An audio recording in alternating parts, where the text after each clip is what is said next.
Our chief guest is here. Let's join hand to welcome his with huge applauses. Please जोरदार तालियों से इस्तकबाल करें. The diamond of the world, the James Bond of India, the chief guest of the evening, His Excellency Shri Ajit Doval Sahab, KC, National Security Advisor of India. Our guest of honor, eminent journalist and author, Ali Janab Mohtaram M.J. Akbar Sahab, and our very special guest of the evening, the author of the book, Professor Ahmet Kuru. जोरदार तालियां एक बार हमारे तीनों मुअज़्ज़िज़ मेहमानों के लिए.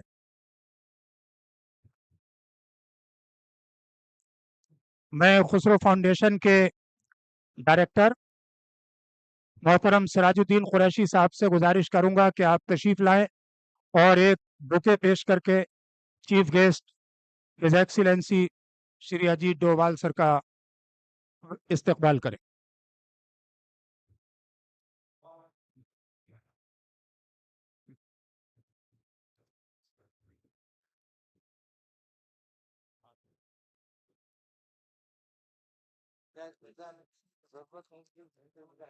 जोरदार तालियां. Now I would like to request Shri Shantanu Mukherjee sir, Honorable Director of Khusro Foundation, please come and welcome our author, Professor T. Kuru, Professor Ahmet T. Kuru.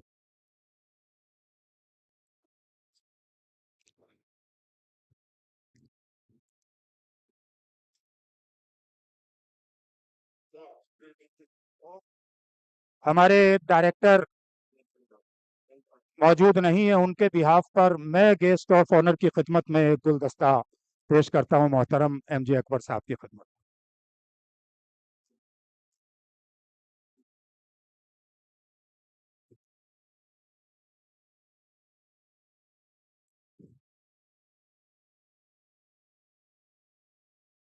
Khusro foundation की इस वर्ल्ड बुक फेयर में presence जिस कम वक्त में possible हो सकी है, उसमें बहुत अहम रोल एनबीटी के ऑनरेबल डायरेक्टर श्री युवराज मलिक साहब का रहा है और वो चीफ गेस्ट का वेलकम करना चाहते हैं. मैं उनसे रिक्वेस्ट करूंगा कि प्लीज आप तशरीफ लाएं और चीफ गेस्ट का वेलकम करें.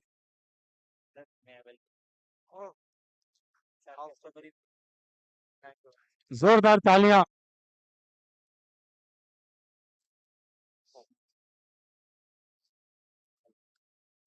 तालियों में कंजूसी नहीं होना चाहिए.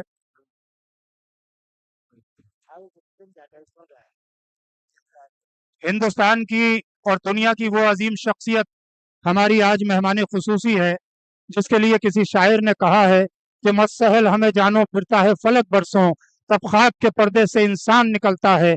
एक ऐसा इंसान जो दुनिया में अमन की पहचान बन जाए, शांति का दूत बन जाए और पूरी दुनिया में दुनिया के मुल्कों के बीच रिलेशनशिप को आगे बढ़ाने के लिए और भारत को शिखर पर लाने के लिए पहचान बन जाए, वो शख्सियत हमारे आज के मेहमान खुसूसी मोहतरम श्री अजीत डोभाल साहब की शख्सियत. और हमारे मलिक साहब डायरेक्टर साहब स्वागत करेंगे author of the book professor Ahmad T Kuru का. जोरदार तालियां. प्रोफेसर अहमद टी कुरू, जिन्होंने 10 साल की मेहनत के बाद ऐसी किताब लिखी है जो आज 15 जबानों में छपी है, 25 से ज्यादा जबानों में उस पर रिव्यू आए हैं और पूरी दुनिया में जिस किताब का चर्चा. और अब हमारे युवराज मलिक साहब डायरेक्टर एनबीटी हमारे गेस्ट ऑफ ऑनर मोहतरम एमजे अकबर साहब का इस्तकबाल कर रहे हैं. और अब बिना किसी ताखीर, time and tried wait for none, क्योंकि टाइम बहुत मुख्तसर है और बहुत कीमती है, मैं बड़े अदब और एहतराम के साथ बुक के ऑथर यानी वो शख्सियत who born as Ottoman in Turkey, who is national of USA and whose heart and soul lives in India, as he explained during his 3 days stay. I welcome Professor Ahmet Kuru, the author of the book, to speak about the book, please. जोरदार तालियों से इस्तकबाल करें professor Ahmad Tikuru.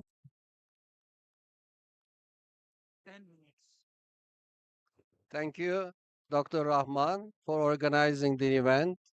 Thank you, Mr. Akbar, Mr. Dowal, for being panelists, and thank you for coming. I'm very happy to be in India, one of the biggest countries on earth, not only in terms of population, but also in terms of its culture, history, and scientific impact. So, my book, Islam, Authoritarianism, and Underdevelopment, has been translated into 15 languages, but Hindi is particularly important for me for various reasons. Primarily, I analyze golden age of Islam from 8th to 12th centuries, how Muslims produce scientists, philosophers, and economic entrepreneurs. At that time, Muslims learn from ancient civilizations. They learn paper making from China, mathematics from India, philosophy from Greece, and then taught them to Europe. At the time, Europe was under dark ages. And my analysis of Muslim societies is very important for Muslims and non-Muslims to understand the complexity of Islamic history. Therefore, with 200 million Muslim minority and large population of Hindus and other religions, India is important for my book to have a lively debate on multiple issues. So in few minutes, a few sentences, let me summarize to you what the book is about. It starts with contemporary analysis of the problem of authoritarianism and underdevelopment. Now, everywhere in the world, there are political debates and democracy in crisis. In my country, in the United States, many people are worried. I came here from Europe. I was in Vienna, where there is a discussion on the problem of terrorism, authoritarianism, and other problems. So, but as a Muslim myself, I want to examine out of 200 countries in the world, 50 Muslim majority countries. And these countries today, similar to other countries on the earth, have problems. But when we look at the history of these societies, we see much more dynamic scientific approach, philosophical approach, and development. So I've been living in the United States for 26 years after 9/11. Many people in the media, politics, they blame Islam, saying that look, Muslim societies have problems because of their religion. And in the book, I show how weak this argument is because Islam is a progressive religion. It was compatible with progress during the Muslim golden age from 8th to 12th centuries. But what is different at the time, and why don't Muslims have the same dynamism today? Some people say because of colonialism and imperialism. This is the second argument I engage in the book. So I say it is not Islam, but we should not focus on colonization either. Because colonialism, yes, it is a problem, imperialism is a problem, but instead of blaming others, foreigners, international factors, Muslim societies look at their domestic issues, focusing their own ideas and institutions. Second, chronologically, when I analyze Muslim history, stagnation, philosophical and scientific decline start before colonization. That's why instead of Islam and colonization, I point to another problem, which is the ulama state alliance. How the Islamic authorities lost their independence and became part of state structure, especially they established a partnership with military states.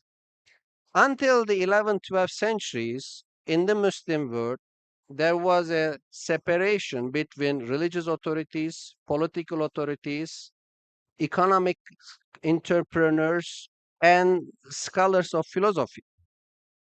At that time, there was diversity, there was religious multiplicity, and dynamism. Whereas later on, Muslims lost that, having multiple reasons. They started to have a partnership of religion and state, undermining intellectuals and economic entrepreneurs, and it led the crisis.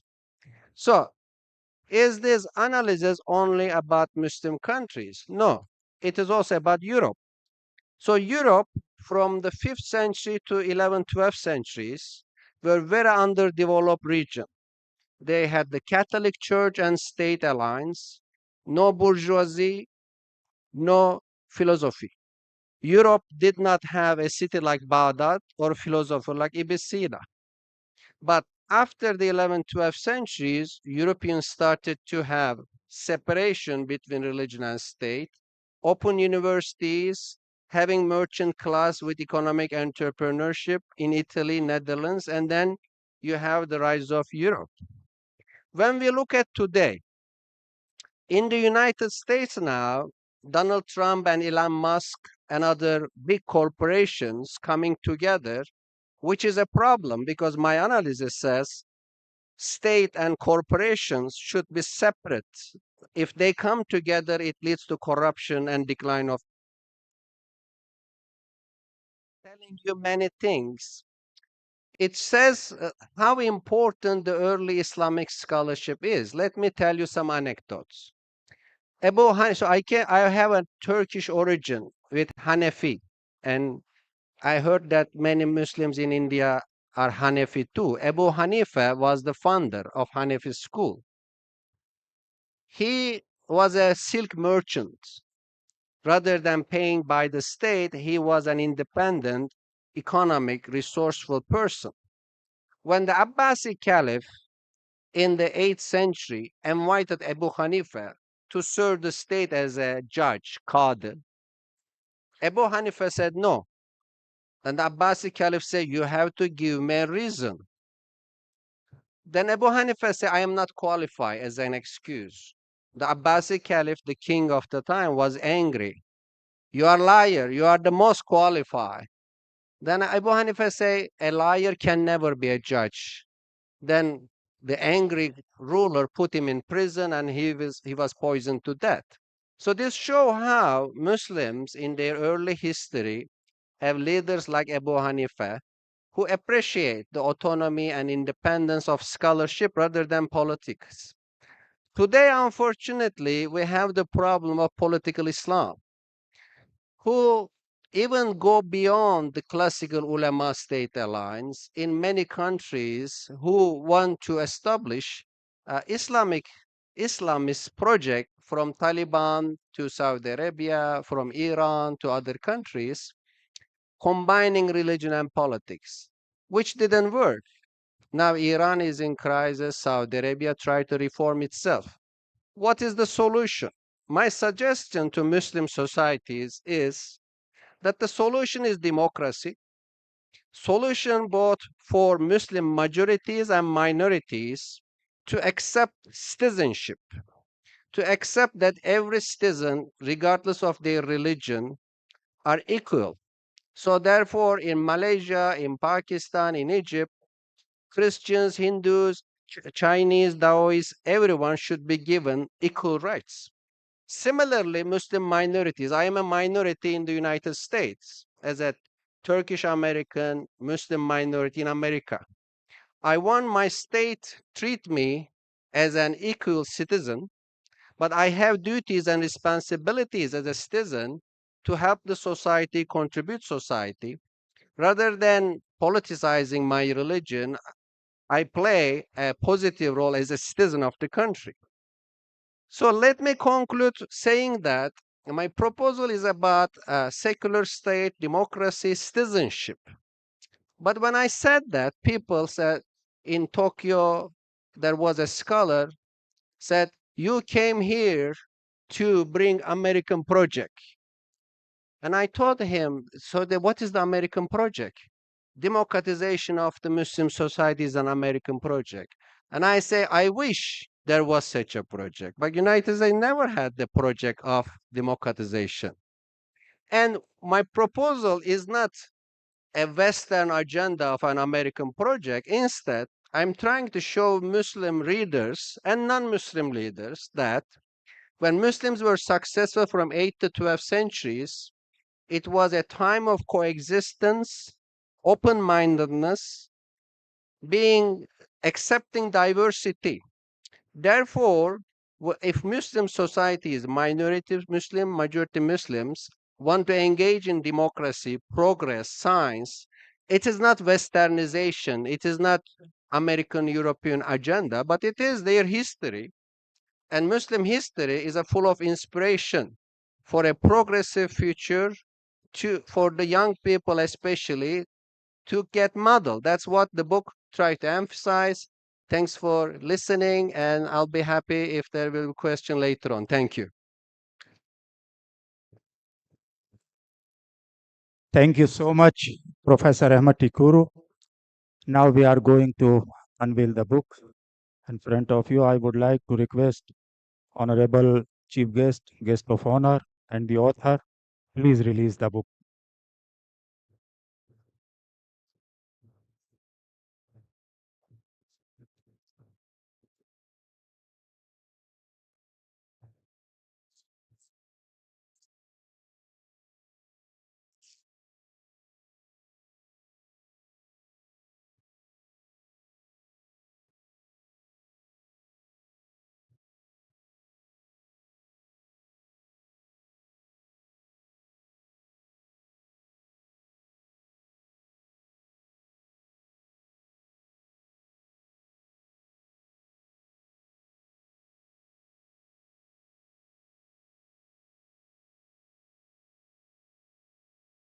जोरदार तालियां आप सबकी तरफ से।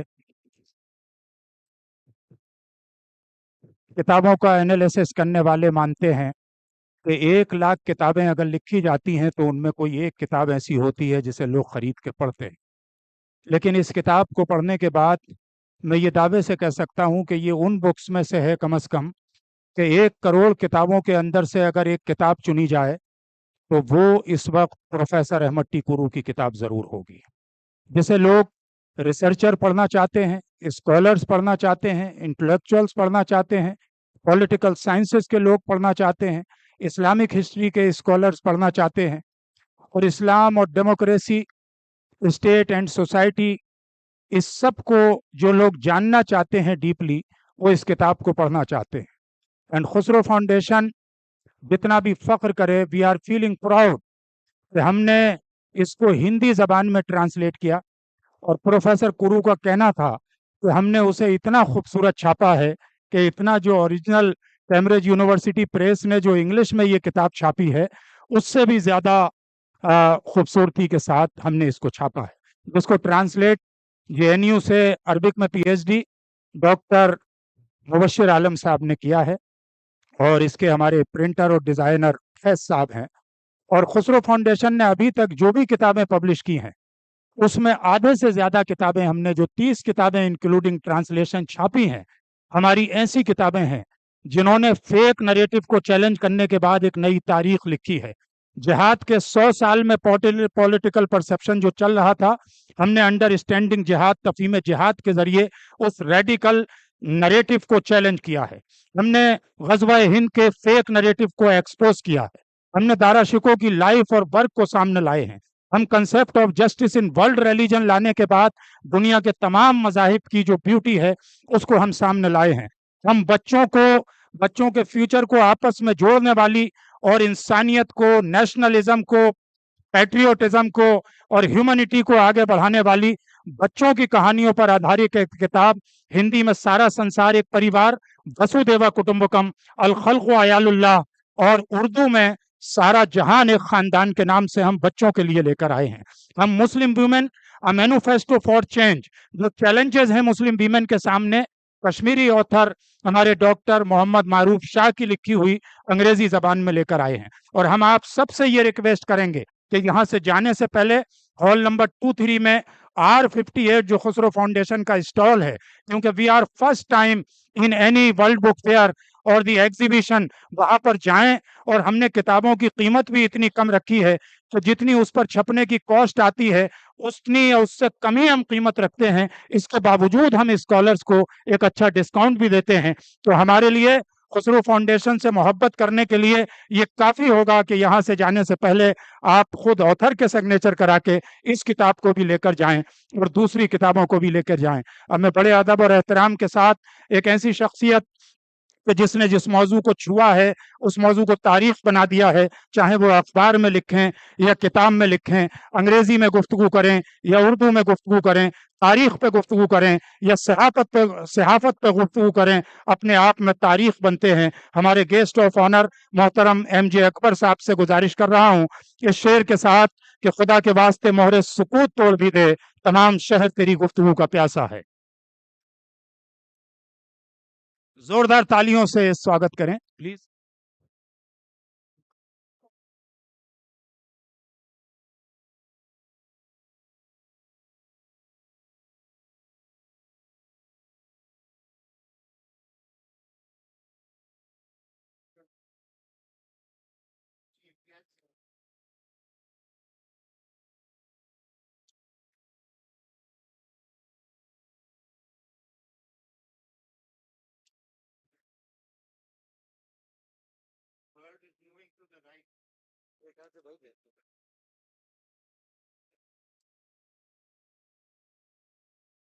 Thank you.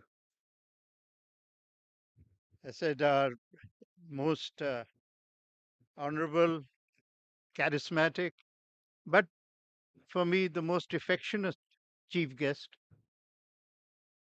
a genuine nationalist hero in an age when heroes are disappearing. We are very privileged to have him with us. Our academic star, Professor Ahmed Kuru. May I just begin by saying that what a joy it was for me to read such great academic rigor. And these days, unfortunately, academic rigor doesn't come without bias. What I found in particular was the objectivity with which he addressed an issue which arouses controversy even before you begin to talk about it. If I had to describe the book, then I would use the terminology that he himself has used for his narrative. It follows the logic of Ibn Khaldun's famous theory of rise, decline, and renewal, in which renewal comes through a concept which, to my knowledge at least, was not addressed or examined before, the concept of asabiya, the concept of community feeling, the concept of something in a community. This is the answer to what I call the Henry Kissinger question. He asked me over and over again, what happened in the 7th century? How did people from a Mecca, right, living in the desert, suddenly in the space of 20 years become a world power?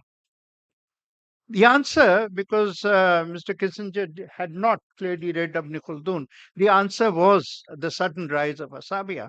And for me, while Asabiya's association has been very powerful and a very powerful fact of our history, it actually, I find it a problem in the modern era because its association and its legitimacy to the idea of royalty, and now its inability to transition into the nation state, when in fact Asabiya could have been a force multiplier. And that, I think, is the reason why the third line of that triangle, rise, decline, renewal, why the third line of the triangle of renewal went missing in the history of Muslims in the 19th century. By the way, there is nothing called Islamic history. There is a history of Muslims. Islam is a faith. A faith is a belief. A belief for those who do believe is a constant.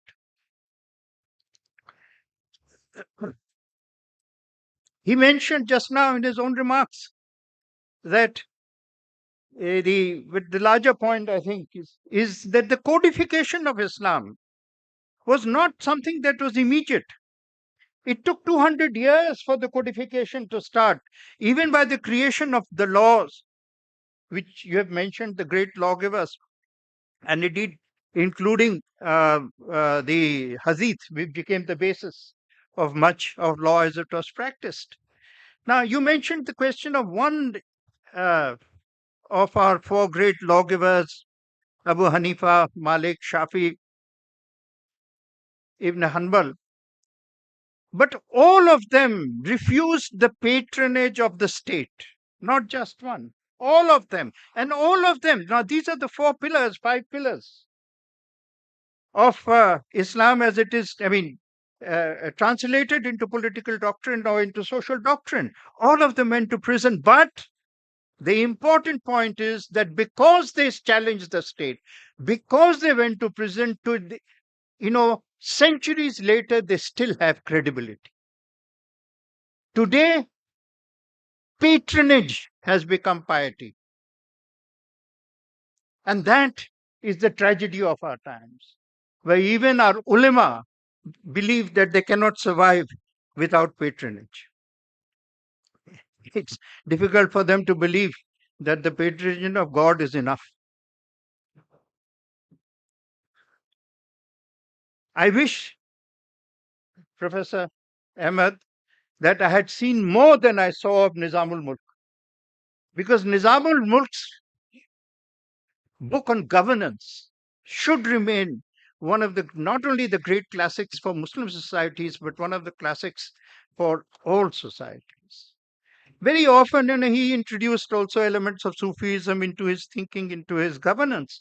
I have a problem here because most people consider Sufism to be too spiritual.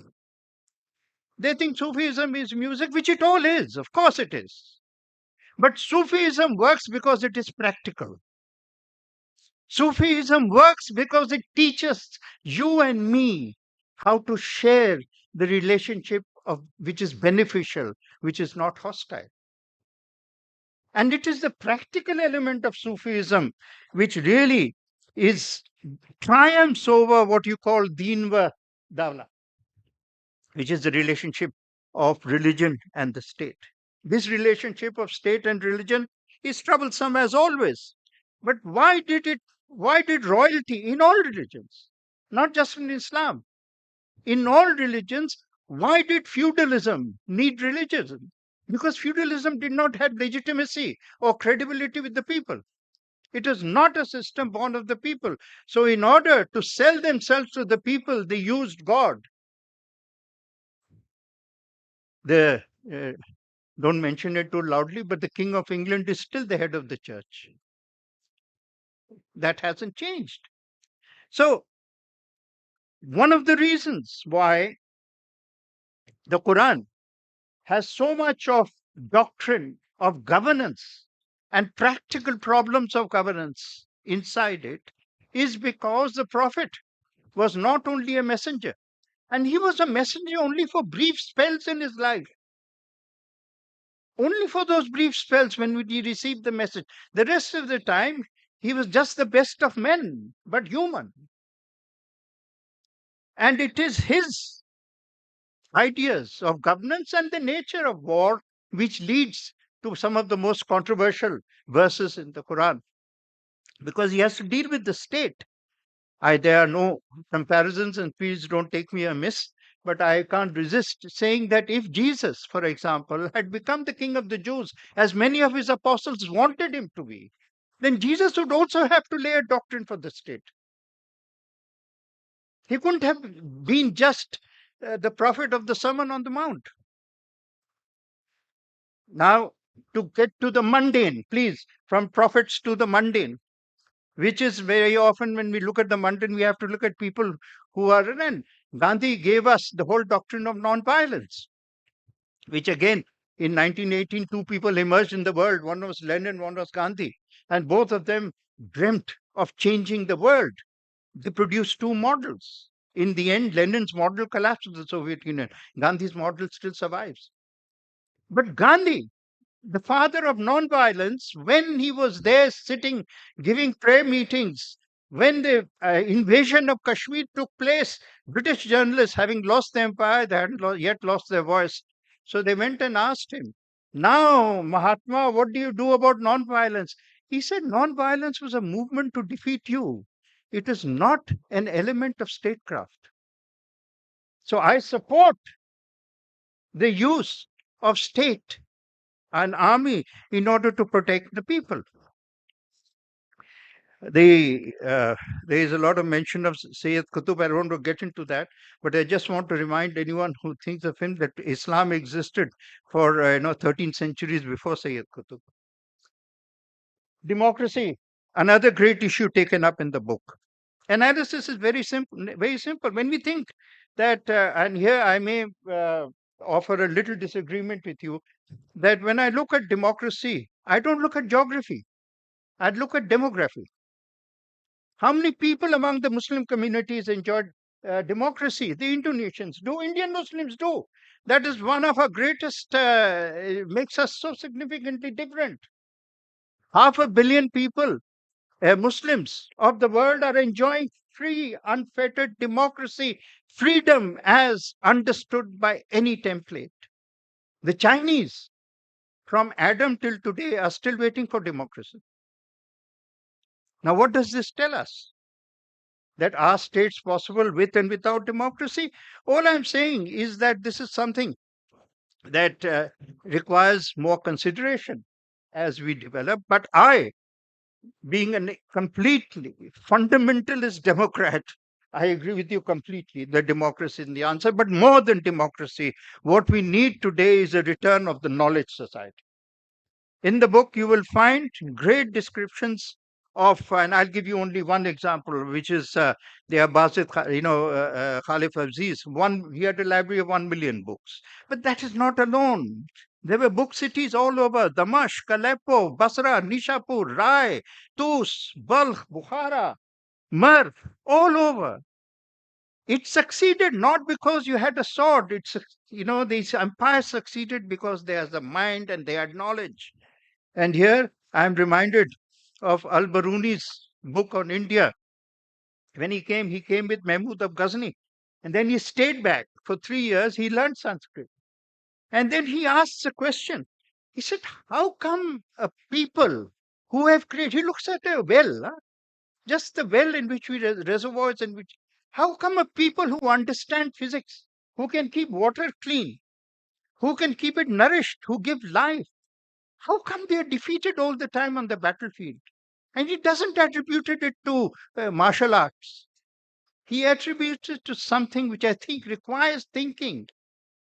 He says these are people who had the highest knowledge, but their elite forgot something, that knowledge only grows when you give it away.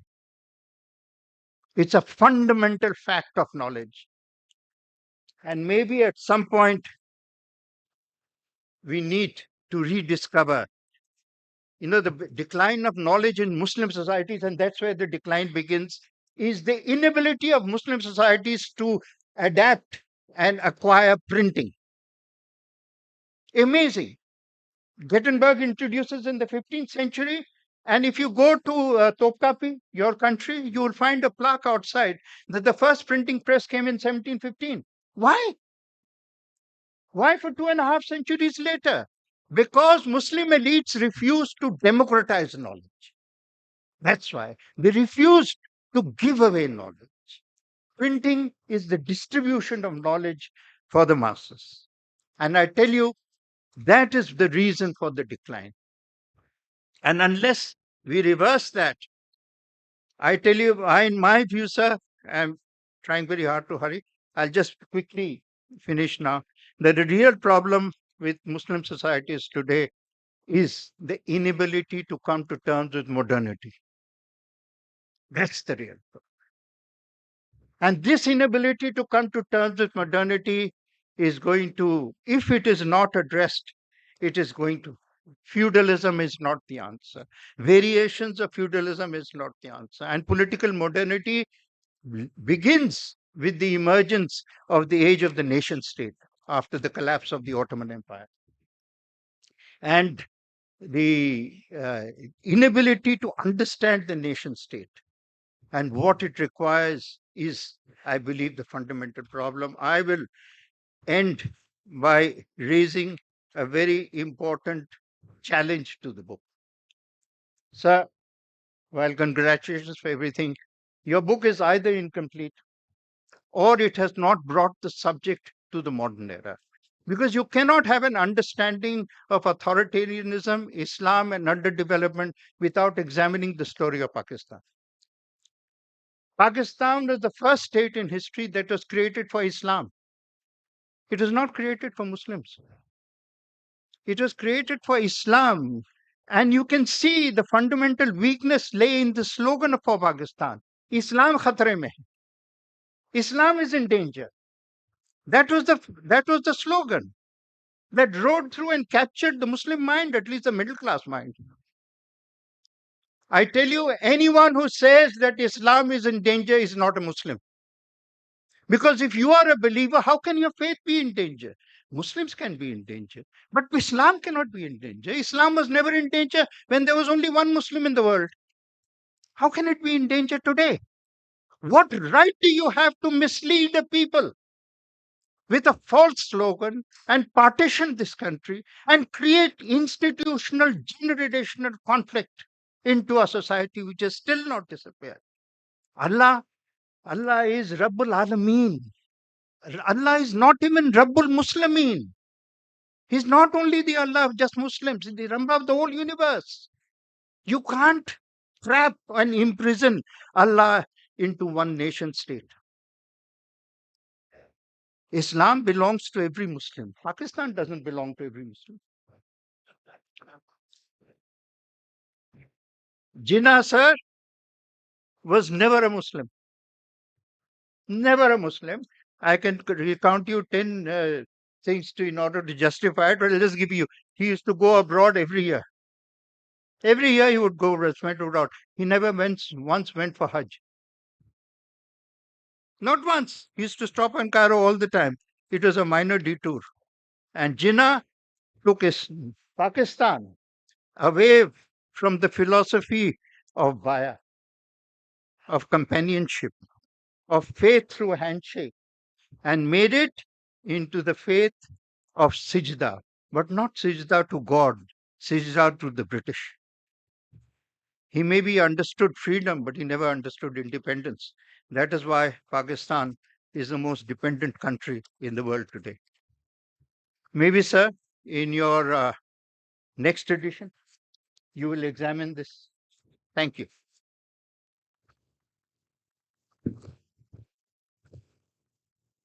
Thank you so much sir. Wasim Barelvi साहब ने कहा है कि कौन सी बात कहाँ कैसे कही जाती है। ये सलीका हो तो हर बात सुनी जाती है, और ये हुनर एमजे अकबर साहब को बखूबी आता है कि अपनी बात सच्चाई के साथ भी कहते हैं और मजबूती के साथ भी कहते हैं, और सच वही होता है जो सर चढ़ के बोलता है। अब मैं अपने मेहमान खुसूसी यानी एक ऐसी शख्सियत की तरफ जाना चाहता हूँ जिस शख्सियत को अगर मजहब के एंगल से देखा जाए तो उनकी एक आंख हिंदू है तो दूसरी मुस्लिम है, और उससे मिलकर हिंदुस्तान बसता है। उनके फिक्र में अगर एक तरफ स्वामी विवेकानंदा बसते हैं तो दूसरी तरफ उनकी फिक्र में अमीर खुसरो और दारा शिकोह बसते हैं। अगर रूमी का एक मास्टर लाइनर है, तू बराए वसल करदा नामदी, नह बराए फसल करदा नामदी, you have been sent to unite not to divide. अगर इस फिलॉसफी को लेकर कोई इंसान एज ए एनएस से पूरी दुनिया में चल रहा है, अच्छे रिलेशंस बनाने के लिए, नौजवानों को आगे बढ़ाने के लिए, अगर हम हिंदुस्तान में देखें तो वो पंचतंत्रा की भी नुमाइंदगी करते हैं, तो बैरूनी की तहकीक वो मालुल हिंद को भी आगे बढ़ाना चाहते हैं। वो एक तरफ डॉक्टर एपीजे अब्दुल कलाम भी उनके अंदर नजर आता है, तो हमें उनके अंदर भगत सिंह भी नजर आता है। अपने देश को आसमान की बुलंदियों पर देखना और इस देश के बसने वाले हर नौजवान के हाथों में कलम देखना और उसको सितारों पे कमंद डालते हुए देखना, जिसके लिए इकबाल ने कहा था कि मोहब्बत मुझे उन जवानों से है सितारों पे जो डालते हैं कमंद। अगर उसका कोई लिविंग एग्जाम्पल है तो वो हमारे आज के मेहमान खुसूसी मोहतरम श्री अजीत डोभाल साहब, NSA गवर्नमेंट ऑफ इंडिया हैं, जिन्हें लोग जेम्स बॉन्ड कहते हैं या उनको हिंदुस्तान का डायमंड कहते हैं। मैं बड़े अदब और एहतराम के साथ, और उन्होंने हमेशा हमारी सरपरस्ती की है, शेख ईसा के साथ, शेख ईसा साहब डॉक्टर अलीसा को सऊदी अरब से बुलाया था। उस वक्त खुसरो फाउंडेशन ने एक रिक्वेस्ट की थी कि सर आप भी लेक्चर दें, तो आपने हमारी दावत को कबूल किया था, हम इसके लिए शुक्रगुजार हैं। आपने गाइड किया कि बच्चों की किताबें, यानी बच्चों के लिए कैसा लिटरेचर होना चाहिए, के लिए शुक्रगुजार हैं कि आप लिटरेचर से मोहब्बत करते हैं, आप इंसानियत से मोहब्बत करते हैं, आप हिंदुस्तानियत से मोहब्बत करते हैं। और जाहिर है कि ये हक सिर्फ हिंदुस्तान को है कि दुनिया में कोई ऐसा मुल्क नहीं जिसमें इतनी ज्यादा जबानें, इतनी ज्यादा तहजीबें, इतने ज्यादा रंग, इतने ज्यादा मौसम पाए जाते हों। तो दुनिया का कोई भी देश हिंदुस्तान के अलावा आने वाले वक्त में सुपर पावर नहीं बन सकता। इसी के लिए खुसरो ने कहा था कि दुनिया में कोई भी देश हिंदुस्तान से अच्छा नहीं है, और इसलिए हम खुसरो फाउंडेशन उन्हीं के नाम पे इसको आगे बढ़ा रहे हैं। मैं उर्दू के इस कपलेट के साथ आपसे रिक्वेस्ट करना चाहता हूं कि जब भी मिलते हैं वो अंदाज जुदा होता है, चांद 100 बार भी निकले तो नया होता है। कि वो तशरीफ लाएं और अपने ख्यालात से, अपने मार्गदर्शन, अपनी गाइडेंस और अपनी मेंटरशिप से हमें नवाजें। Please sir.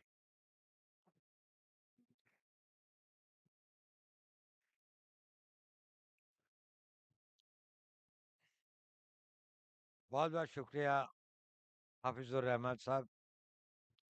I am indeed very grateful to Costa Foundation for giving me this opportunity to be here. And it is indeed a great opportunity to listen and be here with Dr. Kuru, a very eminent scholar, person who can think original and person who can convincingly communicate his message. And I think it's also a very special occasion when a scholar of the stature of Shri Akbar is also here on the dais. So I must say we are really proud of what he has contributed to our society in various diverse ways. I think a very versatile personality, whether it is in statecraft or whether it's about international relations or the history of uh, religions or the Indian history of the subcontinent of the world. I think one of the most authentic voice. So thank you very much, Mr. Akbar. I must compliment Khusro Foundation for its initiative for bringing out the literature. Books have been a very important instrument of communicating the ideas, and all dynamic societies have got the dissemination of ideas and of the knowledge as the one of the most important requirement of the growth of any society or a nation. It was amply amplified by Akbar Saab, so I want to reiterate that. Well, friends, the phenomenon of the relationship of state and religion is not unique to Islam. And as was brought out by Dr. Kuru, that in different stages of history of Islam also, probably it's changed, waned and waxed, and also in different societies. Probably he said that in the Abbasid, this days, probably there was a very, very clear understanding of what was the role of the clergy and what is the role of the state. And probably thereafter, there was an overlap. In the Oriental societies also, in Hinduism also, there has been this thing. But there has been one difference. And I don't think that even in times ahead, probably there will be a total separation. Problem is this, that the conflicts are inherent in any ideology, thought, or belief system, or in the existence of any state. Any thought or any ideology has to be competitive. If it is not competitive, then it is no more. It is universally accepted. So there will be only one. If there is more than one faith and one this thing, similarly, unless there is one world state, there will be the states who will have the different conflicts. They will have peace, they will have wars. The problem is this: how do we resolve these conflicts? What is the conflict mitigation or resolution mechanism or the mindset of the societies? I can tell you about the Indian example. First conflict is between man himself. The conflict between what your competing beliefs, thoughts, needs, aspirations are. Even about your relationship to the other human beings and to the God and to the society. You yourself may have more than one view, and sometimes you might be thinking. Now, this conflict was resolved in Hinduism and the Oriental religions by a process of meditation. That is a dialogue with your own self. You engage your own self. Then it was societal. The societal conflicts were resolved through dialogue. And we had a great tradition of what we used to call the Shastras. Even in this part of the world, there had been various thoughts. The Buddhism came, and it came in conflict with the then existing Sanatana Dharma or Hinduism. The conflict, how was it resolved? There used to be the frequent debates going for days and days and months sometimes between the thinkers and the scholars. Famous dialogue between Mandan Mishra and Adi Shankaracharya, which lasted for these things about understanding the concept of God and the human. So the conflict resolution was done in a way which was different from how the state does the conflict resolution. When the state has got the conflicts, it goes to war. It uses the instruments of coercion. But the competitiveness of the thoughts or the faiths or the beliefs which will keep on coming and mushrooming probably cannot be resolved by the same instruments by which the state resolves itself. Problems come when Islam's thought that this is possible to resolve the the the competitiveness or the this thing of the thoughts and the beliefs through the same instruments as the state. Now, what happens on that? That doesn't matter that whether the state will be able to spread a religion or not. That the new ideas and new thoughts stop coming once caution becomes an instrument of countering the competitive thoughts. Because anyone who holds a view different than you, if you are the winner, he will exterminate you, and if the other man wins, he exterminate. You are the so one of you survive. So the new thoughts stop sprouting.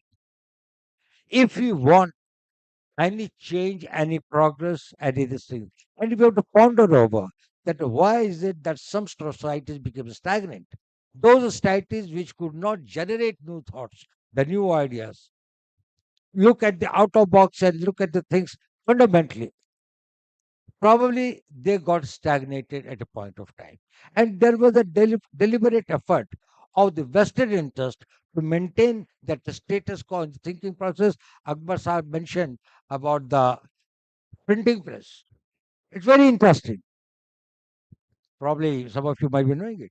The original idea of the printing press came in the Ottoman Empire. Martin Gutenberg of this thing in Germany, who invented in the 14th century, was able to bring out this thing. And at that point of time, the biggest resistance came from the clergy who did not want the thoughts or the ideas to be sprung on which they thought that they have got the monopoly. Though the fatwas which were issued were mainly on this thing that Islam will be misinterpreted and projected in a way which is not its real content or which is not its real meaning, which they thought the real meaning is what they understood it.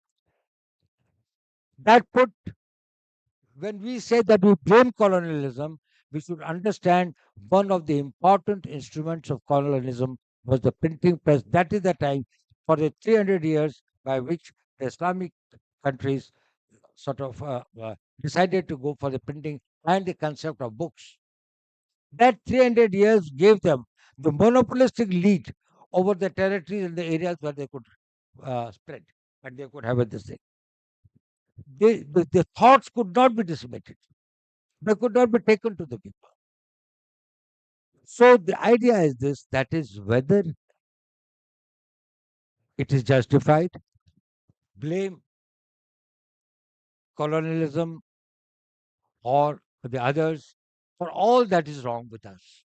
The need for introspection, which I said, is extremely important. Introspection by the individuals, by the societies, and by the states.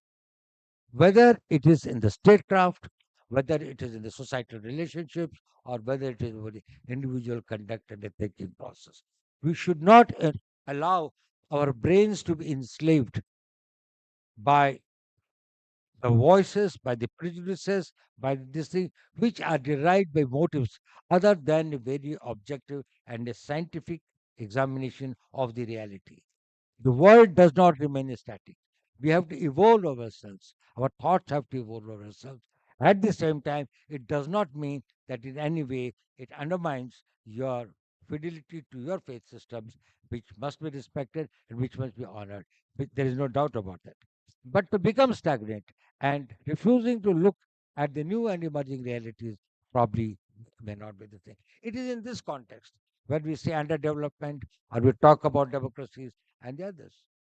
Probably just somebody was 300 years late in getting to the printing press.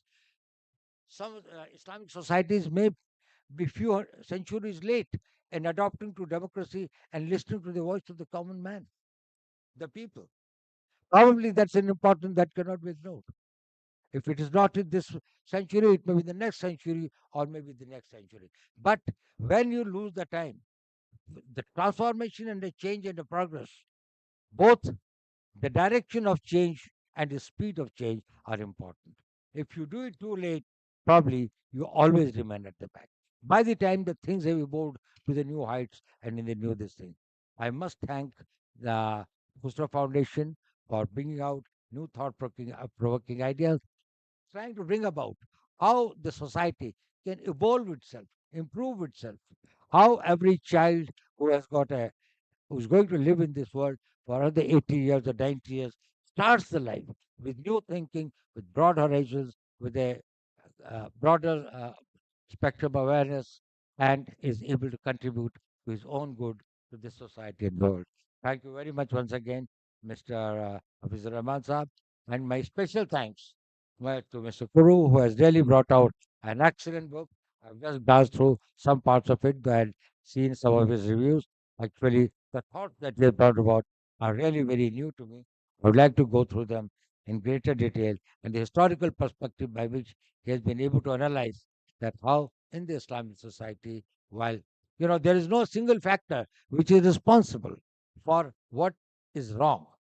There are multiple factors, but sometimes attributing it to a single factor and which may be external because you don't want to blame your own self, probably may, if the diagnosis is wrong, the cure cannot be right. So you have got to look at it, this thing, while colonialism, uh, mercantilism, the economic exploitation might have been the causes which led to the degradation of the certain societies and certain countries and certain nation states. Probably there were reasons other than it also which have got to be understood. So we thank Dr. Kuru once again for his visit and for his contribution and for allowing the Kulsro Foundation to have its English Hindi translation, which I think will give it access to a very large number of Indians, all communities and of all religions. Thank you very much. Thank you. Thank you so much. Please stand and have a standing ovation for our honorable chief guest of the evening, who is himself a history, who will remain always in history, who will inspire the society and the country and the coming generations. हज़रात, अगर एक-एक का शुक्रिया अदा किया जाए तो वक़्त बहुत ज़्यादा हो जाएगा। लेकिन इतनी कीमती शख्सियत इस थोड़े से वक़्त में हमारे बीच तशरीफ़ लाई हैं। Sir, please have seat, sir.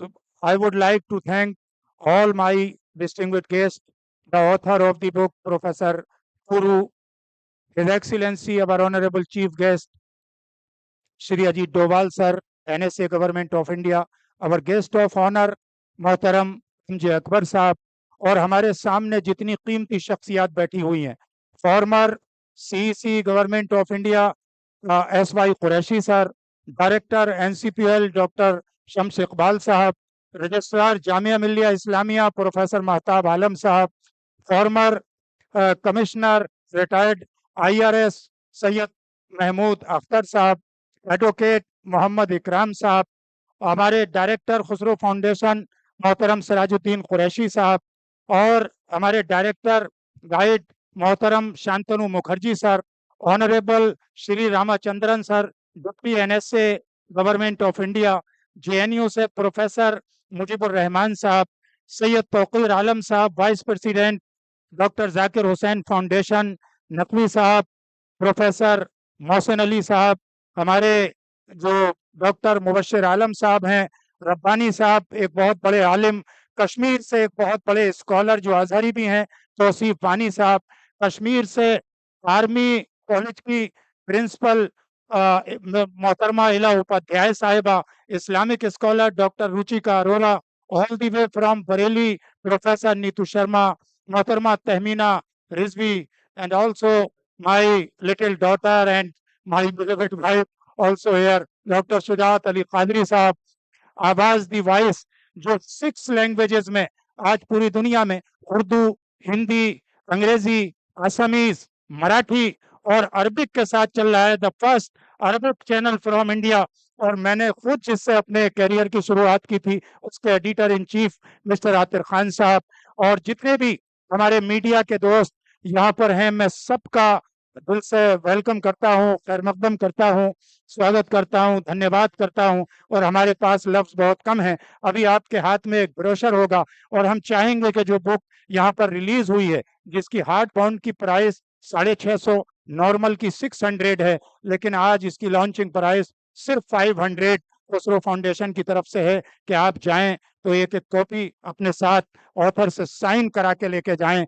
इसी के साथ ये वक्त कैसे रोके, किसका इंतजार करे, यहाँ तो रोज नया कारवां गुजरता है। साकिब सलीम साहब, डॉक्टर रेशमा, बहुत अच्छे पोएट मोइन शादाब साहब, और कोई भी अगर नाम, मौलाना इंतजार कादरी साहब, जावेद रहमानी साहब, MSO के चेयरमैन डॉक्टर शुजात अली कादरी साहब, और तमाम लेडीज एंड जेंटलमैन, हम आप तमाम लोगों का, आशा कोसा साहिबा, जितने भी लोग हैं, एक एक करके मैं किसका नाम पुकारूं, मैं किसका नाम न लूं, यहाँ तो जो भी है अपने आप में वो एकता है। बहुत बहुत शुक्रिया, thank you so much, thank you so much, and thank you so much sir for your mentoring, for your guidance, और for your insightful and remarkable words, जो हमारे लिए, हमारे फ्यूचर के लिए बहुत ही हमें एनर्जाइज करते हैं। एंड माई रिस्पेक्टेड डायरेक्टर्स के जिनकी गाइडेंस हमें हमेशा 24 आवर्स इनकरेज करती है आगे बढ़ाने के लिए। हमदर्द से हमारे तौहीद आलम साहब, वाइस चांसलर के OSD, I welcome you all, और प्रोफेसर फिरदौस आजमत साहिबा, और डॉक्टर महबूब आलम साहब, द हेड ऑफ आवाज डिवाइस अरबिक, और इन तमाम लोगों का मैं अगर कोई छूट गया है तो उससे माजरत चाहता हूँ। बहुत बहुत शुक्रिया, thank you so much, thank you so much.